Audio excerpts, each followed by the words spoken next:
Hello there guys, welcome back to Younes Talks Football, welcome back to a brand new video. I hope all of you are doing well today. This is your match preview for tomorrow's game against Bournemouth. Bournemouth versus Chelsea at Bournemouth. So Chelsea are playing away from home, and I have to say, doing a match preview nowadays is painful. It's just, I can't believe we've got to a point now where we don't even look forwards to actually previewing a match now. We're scared of previewing a football match. Not even previewing Manchester City, Arsenal. Oh my God, big game. Previewing a football match, right? We could be playing against a championship team and I'd still be like, yo, you know what? I'm not quite sure about this. This is what has happened, man. I can't get over what is going on with this football club. And you're getting this video today, which is Friday, right? I'm recording it the day before. I'm recording it on Thursday, so I haven't heard any press conference. And to be honest, do we have to? At this point, do we have to hear a press conference? There's no need. Who cares who's injured? No one's injured. We got a full team. Everyone's basically available, except for Reece James and Mason Mount. I think those are the only ones that are out. Is anyone else out? I've lost track at this point. I've lost complete track at this point. So, yeah, who cares? And what Lampard's got to say right now, again, who cares? No one's really bothered. If I'm being completely honest, I don't, have any excitement to tune into a press conference. I don't need to hear anything. What we're doing right now speaks volumes. So that's all we need to know. But there is one person that did speak. And I am not able to give you this update immediately because I'm not going to be able to do the preview tomorrow. I am travelling. So, which is basically the day you're seeing it now. So, hence why I'm giving you the preview in advance for release on Friday, today, the day you're watching. So Todd Boley done an interview with Bloomberg. This guy just loves to be in the limelight, it seems. Every time there's something going on, yep, I'm here to speak, no problem. And he got asked about the difficulties that he's facing at Chelsea, by a very good interviewer who posed a very, very good question. He was in the United States for this. And this interviewer told him, the Dodgers are doing all right. The LA Lakers, they seem to be doing quite well. I think they're 7th in the championship at the moment. But recently, they've been on good form, so there's that. But he was like, with Chelsea, it's been very difficult right now, hasn't it?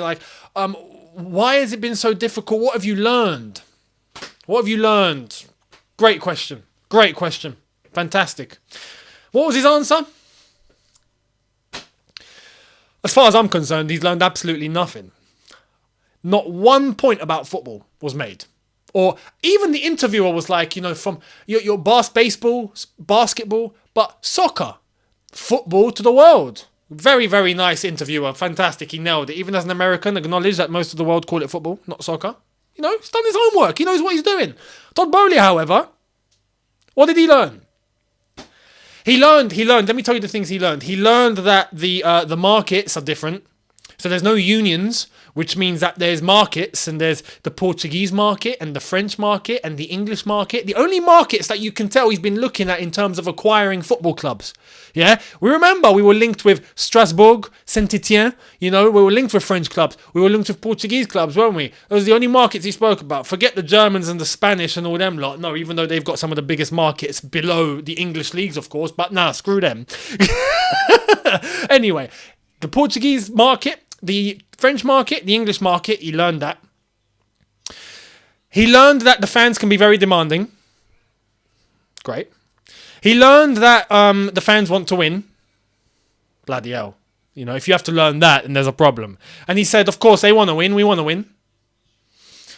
And he learned that London is a great location. London's a great location. It's strategically well placed for the world, he said.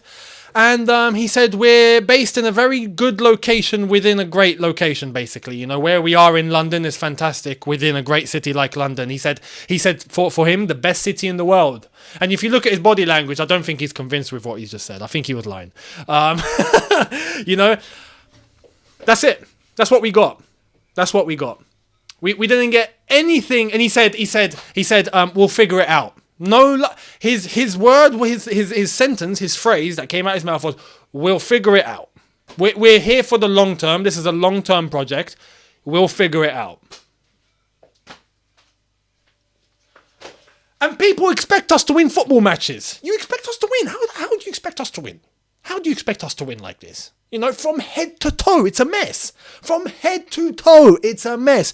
You got an owner that's saying these things. You got the structure that's a complete mess. Frank Lampard is at the job. That tells you everything you need to know. The players are completely destabilised. Half of them are not Chelsea quality. I mean, how do you expect us to win football matches? So when I come and do this preview now, of course, I'm going to be like, yo, what's the point? What's the point? You know? And even when I talk about this team that I'm selecting, like, is there much point at this point? There are some players that I think are absolutely, they just need to play. And even then, I'm not expecting a result. You know? So this is where we are right now, man. This is where that Bloomberg interview that Todd Boley gave scared me. It absolutely petrified me, man. I'm worried for where we're going. I am really worried for where we're going, man. This is I don't think they've really understood what they've signed up for. You know? And they may have X amount of expertise in certain elements of the business world, and I don't take any credit away from them for that. None at all. They are billionaires for a reason. They're not stupid. But they've bitten off more than they can chew here, I think. They've dipped into an industry that I think they have underestimated, and I don't think they have fully understood before taking on the task that they've taken on. I don't think they fully understood it, you know? And to be honest, like, do we fully understand it? We're fans. We've just been watching the game for a very, very long time. We understand the game in terms of the sport. There's an entire business and financial structure around it, which I'm sure they've got bits of understanding in. Surely they're billionaires. But when you try to take the whole package, I think they've underestimated what they've signed up for, man. As I've said, I think they've bitten off too much than they can chew. So this is scaring me now. I hear answers like that, I'm like, oh my God. Like, we've not heard anything to do with footballing aspects in his answer. Not one. Which is, and yeah, we'll figure it out. We'll figure it out when we're in League One. We'll figure it out. Honestly, and obviously I'm joking. We're not going to end up in League One. We're not even going to get relegated. I don't even believe in superstition at this point, but touch wood. Touch wood. I don't believe in superstition, but at this point, touch wood. Because mathematically, it's still possible. Well, obviously, you're going to need results like Leeds have to beat Man City. It's not going to happen. You know, well, they got Big Sam now. You never know. We'll see what happens. But going into this game, Bournemouth are level on points with us, having played one game more. They are on 39 points, having played 34 matches, and we are on 39 points, having played 33 matches. But when we play each other, they have a chance to go 3 points above us. Some would say we have a chance to go 3 points clear of them. Let me just tell you that's not going to happen. Stop dreaming. Bournemouth right now, their goal difference is a joke. It's minus 28, but ours is minus 7. Which is painful. Wolves are 2 points behind us, having played one game more, and West Ham are 5 points behind us, having played one game more. So we need to get a result when you think about this, but are we going to get a result with what? Confidence is completely destroyed. There's no system. We don't play using a system. Frank Lampard mid-game hasn't got a clue on what he's doing. The substitutions are a joke. Some of the decisions are shocking.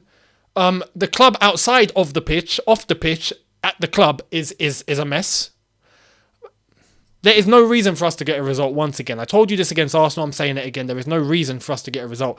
Bournemouth have been fighting for their lives. Bournemouth, when you look at their form, have actually won 4 of their last 5 matches, having won their last 2 on the spin. They beat Leeds 4-1. They beat Southampton 1-0. They did lose 4-0 to West Ham in the midst of that, but they beat Spurs 3-2 at Tottenham, and they beat Leicester at Leicester 1-0 as well. So when you're looking at them playing against the teams that are in and around that zone, they've only bottled it once to West Ham and then got themselves back on track, and especially the result against Leeds. They are now playing at home where their form has actually been quite decent, and that's technically our bogey team. Even when we were good, Bournemouth was always our bogey team. I'm not expecting anything. I'm really not. But that's them. Us, we've lost 6 on the bounce. We've scored 1 in... How many games is it now? We've scored 1 in 7 or something. Basically, we've got our goal of the month for May. No, congratulations, Noni Madueke. And talking about Madueke, this leads me on to who I think should play. Just for the sake of who I think should play. This is my starting 11. So I'm going Kepa in goal. At this point, is it even? Do we change the goalkeeper at this point just for the sake of it? I don't think so. Why? Keep Kepa. Keep Kepa. Ben Chilwell left back. I would go with Badiashile. Should I go Badiashile? Bloody hell. No, you know what? But dropping Fofana. Oh my God, this is a mess. Fofana's been shocking. Let's be honest. That last game he was poor. But. Screw it. I'm going to be bold. Thiago Silva and Badiashile, welcome back, mate. I don't know. You deserve to play at this point. And we're going to a back four, so someone's got to be dropped. So Fofana it is. I'm going Thiago Silva and Badiashile. I'm making this up on the spin because this is what it's come down to. Thiago Silva, Badiashile as a centre-back pairing. I would go... At this point, we just have to. Even though we... We have to go Chalobah right back. No, but Aspie, oh my god. No, you know what? Screw it. Let's go Chalobah right back.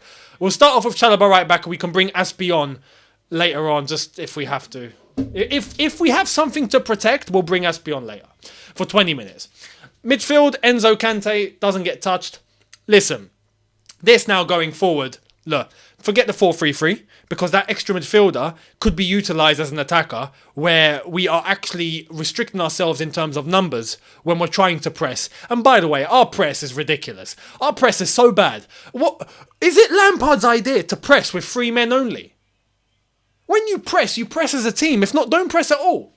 You're better off not pressing at all than just pressing with 3 men. Because if you get bypassed, you've now got a massive amount of space that you're going to get exploited into, and you're going to get an attack coming at you that you won't be able to defend with the numbers that they're coming at you with because they've bypassed you. It's basic footballing stuff here. You either press as a unit or you just all stay back as a low block, but you stay as a unit. You must stay as a unit. You have to close those lines. That way, there's no way of them getting ahead of you. Unless they play a long ball, you play the offside trap. If you don't play the offside trap, you keep someone on, then that's your risk. But if not, don't play with a high line. Don't go too far up. This is basic stuff. It's basic. You don't need to be a coach to know this sort of stuff. But we press with 3 guys. It's shocking. You see 3 attackers starting and they get bypassed and then that's it. We get passed around. I'm like, is there no correction here? Anyway. This is why I'm saying, look, just add the extra attacker at this point. Add the extra attacker. And I'm going to go with what I thought should have started against Arsenal. I'm going to go Madueke. I'm going to go Mudryk. I'm going to welcome back João Felix. I'm going to play Dacho Fofana. Please give this guy who is a striker a chance. We need a 9, don't we? Well, play him. Aubameyang, toast. He's leaving anyway. He's leaving at the end of the season for free. Right? That's how mad it's got. He's leaving for free. Don't play him. As much as I don't... Do I blame Aubameyang? No, I actually don't. But he's bringing nothing to the table. He's leaving the club. Sorry, mate. Thank you very much, but sorry. Get ready for your next club. Simple. Fofana's here to stay, right? Play him. Let's see what he can do. Let's see what he can do with Mudryk and Madueke. And at least this gets things ready for whoever's coming in next. At least the next manager's going to get an idea before they even show up based on the matches that they get to see whilst they're away. We need to plan. There needs to be some sort of planning. It just doesn't seem like there is. God forbid what lineup we're going to see again at this rate. We'll see. But that, ladies and gentlemen, will be my starting 11. And my score prediction, I'm going to be real. Oh, man. What have we become? This is horrible. This is tragic. I'm going Bournemouth 2, Chelsea 0. You heard that right. Bournemouth 2, Chelsea 0. You just know it's going to happen. You just know. There we are. Let me know your thoughts down below. Much appreciated. To wrap up, let me explain. There will be a match review after the game. It won't be all lavish and whatnot. It will be recorded and sent right out to you guys. And then after that, there will be a break in terms of the content. I will get out what I can get out because I'm going to be away. So I'm not sure of my timings and even equipment. I'm not going to be able to take much. So I will get out what I can get out. There will be previews. There will be match reviews. So Bournemouth review will be out. The match preview for Nottingham Forest and the review will be out 100%. In between that time, I will see what I can do for you guys. So, yeah, I will see all of you tomorrow after it's all said and done. And yeah, don't even pray at this point. Matisse said it perfectly on All You Can Eat. Was it All You Can Eat? Or he said it on No, he said, "Oh no, you can eat." He said it somewhere. God's got better things to do. Stop praying. At this point, stop praying for Chelsea. You got other things. Pray for yourselves. Pray for yourselves, your families, your friends, your loved ones, your own lives, your wishes, what you want from life, what you want in the afterlife. Like, but pray for all of that, right? Don't pray for Chelsea. Just let them do what they're doing. Don't waste God's time.